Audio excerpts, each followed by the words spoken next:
Hi guys, Jonathan here as usual, now again in Costa de Caparica in Portugal because I got back from my Italian/Spanish vacations. I got back to work unfortunately and everything, but I managed to edit all of the pictures that I took in Italy and in Spain, and today we're talking about something that it's not common in my channel. I don't think that I already made a video like this, but it's something that if you follow me on Instagram, especially if you follow what I post, you will already have noticed, because sometimes I like to take pictures of animals. So as you probably know, my favorite picture in general that I've ever taken is a picture that I took at the Lisbon Oceanarium like 2 or 3 years ago, and just after moving to Lisbon. So in this video we'll put some footage that I shot in Valencia at the Bioparc and at the Oceanogràfic, so the zoo of Valencia and the Oceanarium of Valencia, that I shot, as I was saying, with my Insta360 Go 3. And while the pictures, I took all the pictures that you're going to see in this video with my GX80 and the 14-140, because I also took the 20mm, but I used it for street photography in Valencia and not for this kind of things like animal photography, because I wanted to be more flexible. I wanted to have like a flexible focal length in order to catch these, to capture these animals with the camera, of course. So animals photography in general has always been considered like at least from my point of view, as like a minor type of photography, like a less interesting type of photography, because usually the people who do animal photography or wildlife or bird photography, this kind of stuff, are more like focused, more concentrated on technical aspects like shutter speed, like ISO capabilities of their cameras, on this kind of stuff. So it usually lacks the artistic side, in my opinion, and that's where I try to step in. Because basically I've been trying in the last years, whenever I shoot animals, always with the camera, of course. I'm not gonna do this joke again in this video, don't worry. So basically, yes, I'm trying to combine wildlife photography and animal photography in general with fine art and create a sort of artistic product, artistic result that fits in my body of work, basically.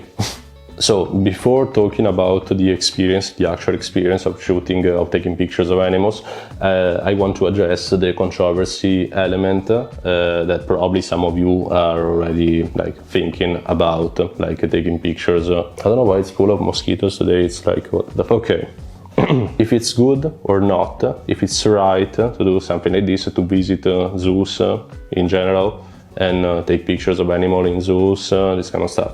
And for me, I don't particularly love the idea of animals in captivity or in cages. It's not me, it's not what I believe in. So I just wanted to say this. At the same time, I don't support, of course, hunting, poaching, selling parts of animals abroad, all this kind of stuff, this illegal stuff that I clearly don't support. And most zoos claim to be helping, like on this side, through, I don't know, activities, donations, all this kind of stuff. So I want to believe in this, talking about zoos.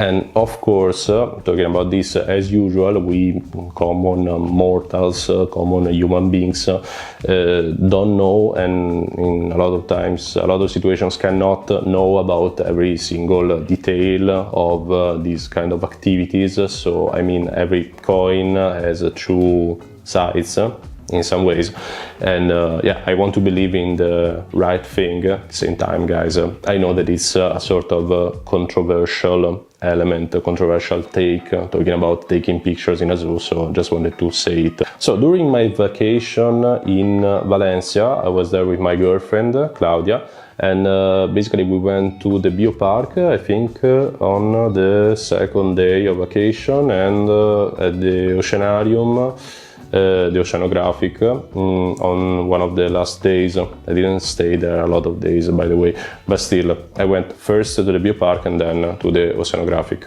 And both tickets, if I remember well, are around like 30-35 euros, something more, something less, but still around that number, more or less. And in both places I noticed that basically going like at a normal pace, not rushing, not dragging, I mean in general, doing a normal walk in these places, you will stay like 2 hours and a half, 3 hours, something around that time. So it's, in my opinion, it's worth it, because in the end, yeah, the tickets might cost a bit less, but still you have the opportunity to see animals that, I mean, luckily you don't find in the streets. And if you don't have, as I was saying before, a lot of opportunities to go to Africa, to other continents, or this kind of situations, I mean, it's something unique. So at least in the end, I mean, you pay for something and you spend sometimes in these places, actually.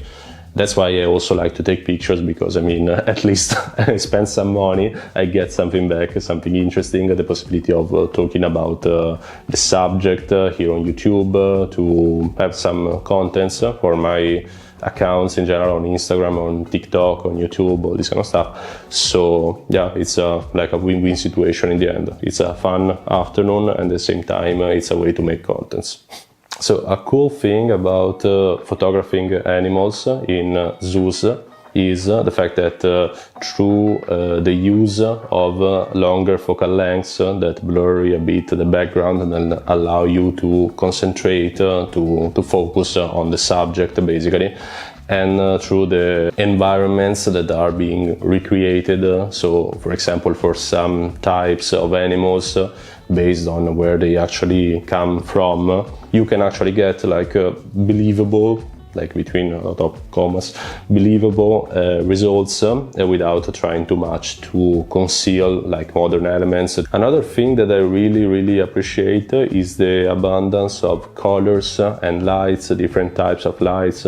This especially in the oceanarium, the oceanographic in this case, but the oceanariums in general, because I mean, it's a sort of, yeah, you're there to see the fishes, the sharks, tortoise, penguins, so this kind of animals. But at the same time, it's a sort of spectacle talking about lights. And there are a lot of particular lights, situations in which it's easy to have like a strong contrast, or to have like this sort of atmospheric background with a bit of fog, a bit of smoke. Sometimes they try to, yeah, they create this kind of environment that is like fun for the people who are visiting, and it creates this moody atmosphere in general that through photography, considering also, taking also in consideration the editing phase later and all this kind of stuff, but still, I mean, gets an interesting result in my opinion. At least I feel like every time I go to the oceanarium, especially here in Lisbon or in Valencia, or I think that it's, I mean, it's the same thing for every oceanarium, I guess. I feel like I can get good results, and I already know what to do with, I don't know,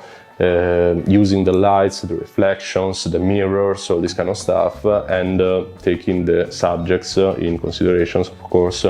So talking about fishes, all these kinds of different fishes, it's interesting in my opinion. You can get a lot of details and also wider compositions without having to try too much, basically, without having to try hard.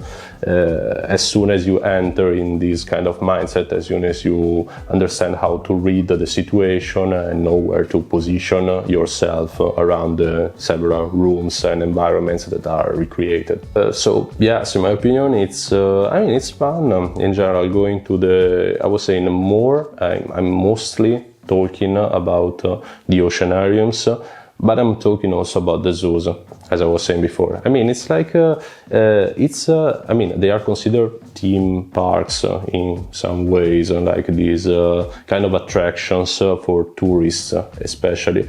But at the same time, for me, like as a photographer, and I think also as a videographer, if someone wants to go to an oceanarium, to a zoo, to shoot videos also, I mean, it's the same process, guys. Basically photos and videos, you do both with the camera, so in the end it's the same process, more or less.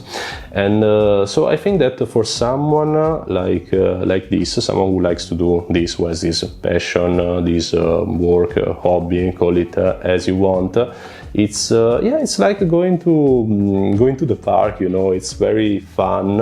As I said before, if you understand how to read the various situations, how to use your gear basically in order to get the best results, which type of lenses to use, which type of settings to use. If you understand this, you can have, in my opinion, a lot of fun taking pictures in these kind of environments, so with animals, as I was saying in the title. And I think that this is why I really like to take pictures in these kind of places, because these are places where you usually see tourists with their phones, with their like little cameras from the supermarket or this kind of stuff, or with cheap gear, or sometimes you see like tourists with these with I don't know, Canon cameras or Nikon cameras with the 70 to 200 like cameras and lenses like this. That is, I mean, it doesn't make sense as well. On the opposite side, you know, guys, it's always talking about the extremes. You can take like bad pictures with your phone, and you can take bad pictures with your camera with a lens that is like this, like especially going around people. And I mean, usually they are a bit, there's always a bit of chaos, because there's a lot of kids, a lot of people going around, they don't know where to go, so you're going from point A to point B and they are doing like this, and so it's always a bit chaotic. It's better to have like smaller gear, in my opinion. I like to have smaller gear in general, and especially in these places. So yeah, these kind of places, starting from this, taking this into consideration, are not considered as like photography worth for most photographers, in my opinion, because I